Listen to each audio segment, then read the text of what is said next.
안녕하세요. 크리스천 영성학교는 연합 신목사입니다. 오늘은 죽은 믿음을 방부제 처리한다고 살아나는가 라는 제목을 한번 생각해 볼게요. 믿음은 종교에 불가분의 관계에 있습니다. 당연히 여호와 하나님과 예수 그리스도 성령을 삼위일체 하나님으로 믿는 기독교도 예외이지 않겠죠. 그래서 당신은 세상을 창조하신 여호와 하나님과 우리의 죄를 대신해서 십자가에 들어가셔서 구원의 문을 열어주신 예수 그리스도, 또 예수님의 말씀과 하나님의 뜻을 순종하게 하여 천국으로 인도하시는 성령 하나님을 삼위일체 하나님으로 철석같이 믿고 있으므로 천국을 기정사실하고 구원의 확신을 굳게 잡고 있다고 여기고 있을 것입니다. 그러나 문제는 당신이 믿고 있다고 여기는 것과 하나님의 성경을 통해 인정해 주시는 것은 판이하게 다릅니다. 그래서 하나님이 당신의 믿음을 기쁘시 여기시는 증거가 있는지 아닌지로 분별해야 하겠죠. 그러나 우리네 교회는 이런 잣대에 대해 전혀 가르치지 않아요. 그래서 어떤 일이 벌어졌는지 아세요? 죽은 믿음을 천국에 가는 믿음이라고 착각하면서 교회 마당을 밟는 이들이 허다하다는 것이죠. 그래서 오늘은 그 얘기를 좀 하고 싶습니다. 내 형제들아, 만일 사람이 믿음이 있노라고 행함이 없으면 무슨 유익이 있으리요? 그 믿음이 능히 자기를 구원하겠느냐? 만일 형제나 자매가 헐벗고 일용할 양식이 없는데 너희 중에 누구든지 그에게 이르되 평안히 가라, 덥게 하라, 배부르게 하라 하며 그 몸에 쓸 것을 주지 아니하면 무슨 유익이 있으리요? 이와 같이 행함이 없는 믿음은 그 자체가 죽은 것이라. 어떤 사람은 말하기를 너는 믿음이 있고 나는 행함이 있으니 행함이 없는 내 믿음을 내게 보이라. 나는 행함으로 내 믿음을 내게 보이리라 하리라. 내가 하나님은 한 분이신지로 믿느냐? 잘하는도다. 귀신들도 믿고 떠느니라. 허탄한 사람아, 행함이 없는 믿음이 헛것인 줄을 알고자 하느냐? 야고보서 2장 14절에서 20절이죠. 이 야고보 사도의 말씀은 그동안 우리네 교회의 전가의 보도처럼 가르쳐온 믿음의 기준에 찬물을 끼얹고 있습니다. 지금 믿고 있다고 여기는 것은 죽은 믿음이며, 이런 믿음은 귀신들도 가지고 있다는 것이라고 잘라 말하고 있어요. 즉 스스로 믿는 것, 자기의 확신의 믿음이 그렇다는 것이죠. 대다수의 교인들은 하나님이 살아계시다고 믿고 있기에 교회 예배에 참석하고 11조 헌금을 드리며 각종 희생적인 신앙행위를 하고 있는 것이 아니겠냐며 항변할 것입니다. 그러나 이런 잣대가 성경에서 말하는 하나님의 기준이십니까? 사실 우리네 교회에서 가르치는 믿음의 기준은 성경에서 말하는 기준이 아니라 인본적이고 이성적인 기준에 불과해요. 만약 그 믿음이 성경적인 믿음이었다면 하나님이 기뻐하시는 증거로서 자신의 믿음을 증명해 보여야 하지 않겠습니까? 아브라함과 당신이 똑같이 하나님을 믿었는데 아브라함은 하나님께서 그 믿음을 기쁘게 여기시고 기적과 이적으로 증명해 주셨어요. 그러나 당신은 평생 열심히 교회 마당을 밟고 있는데도 세상사람과 침대없이 무능하고 무기력한 믿음으로 고단하고 팍팍하게 살고 있지 않아요? 그렇다면 우리네 교회에서 가르쳐오는 믿음의 잣대가 관념적이고 사변적인 이해에 불과했다는 결론이죠.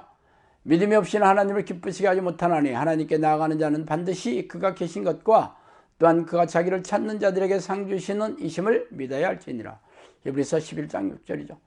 믿음의 장이라고 불리는 히브리서 11장에서 말하는 믿음의 정의를 봅시다.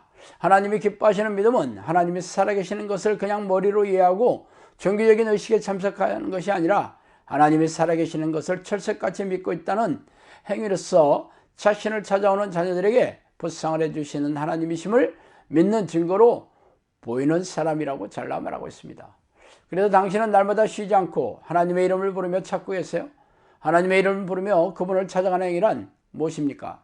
하나님의 이름을 부른다는 것은 하나님께서 자신 안에 들어오시고 다스리시고 통치해 주셔서 하나님의 나라가 이루어지게 해달라고 간절히 기도하며 살아가는 것을 말해요. 그러나 대부분의 우리네 교인들은 하루에 10분도 기도하지 않으며 대부분의 목사들도 하루에 30분도 기도하지 않습니다. 기도하는 소수의 교인들조차 하나님과 깊고 친밀하게 교제하는 것이 아니라 자신의 욕심을 채우고 소원을 이루는 목록을 반복하고 있을 뿐이에요. 말하자면 이런 신앙행위로는 하나님이 기뻐하는 믿음이 될 수 없다는 것이죠. 사도들이 주께 여짜오되 우리에게 믿음을 더하소서 하니 주께서 이르시되 너에게 그자시 하나만 믿음이 있었더라면 이 뽕나무대로 뿌리가 뽑혀 바다에 심결하였을 것이요 그것이 너에게 순종하였으리라. 너희 중 누구에게 밭을 갈거나 양을 치거나 하는 종이 있어 밭에서 돌아오면 그대로 곧 와 앉아서 먹으라 할 자가 있느냐? 도리어 그대로 내 먹을 것을 준비하고 띠를 띠고 내가 먹고 마시는 동안에 수종 들고 너는 그 후에 먹고 마시라 하지 않겠느냐? 명한 대로 하였다고 종에게 감사하겠느냐? 이와 같이 너희도 명령받은 것을 다 행하니 이르기를 우리는 무익한 종이라 우리가 해야 할 일을 한 것뿐이라 할지니라. 누가복음 17장 5절에 10절이죠. 예수님이 말씀하시는 믿음의 행위는 하나님의 뜻과 자신의 말에 순종하라는 것이에요. 그래서 그 믿음을 보이는 자들에게 기적과 이적으로 하나님께서 인정해 주신다고 약속했어요. 그러나 우리의 교회는 믿음을 관념적인 이해나 종교적인 신앙 행위를 하는 것으로 변질시켰죠. 그리고는 성경에서 명령한 하나님의 뜻과 예수의 말씀에 순종할 생각도 능력도 없어요. 그래서 그 결과가 무엇입니까? 건조하고 냉랭한 영혼으로 무능하고 고단하게 살아가고 있다는 것이에요. 성경의 외인들은 종교적인 사람들이 아니었어요. 하나님의 명령을 목숨을 바쳐가며 순종했죠. 믿음의 조상 아브라함은 외아들 이삭을 죽이라는 명령에 즉각 순종함으로 자신의 믿음을 증명했으며 다른 성경의 위인들도 그 뒤를 따라갔어요. 그래서 하나님은 그 믿음을 기뻐하셔서 평생 그들과 동행하시며 기적과 이적으로 놀라운 삶을 누리게 해주셨어요.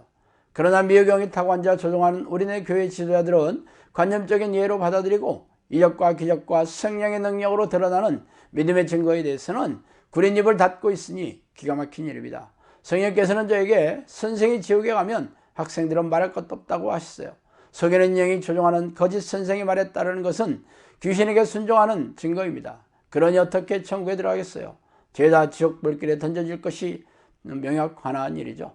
죽은 믿음을 따르고 성경에서 명령하는 믿음을 무시하고 경멸한 혹독한 대가를 치러야 될 것입니다. 자, 오늘은 여기까지 하겠습니다. 감사합니다.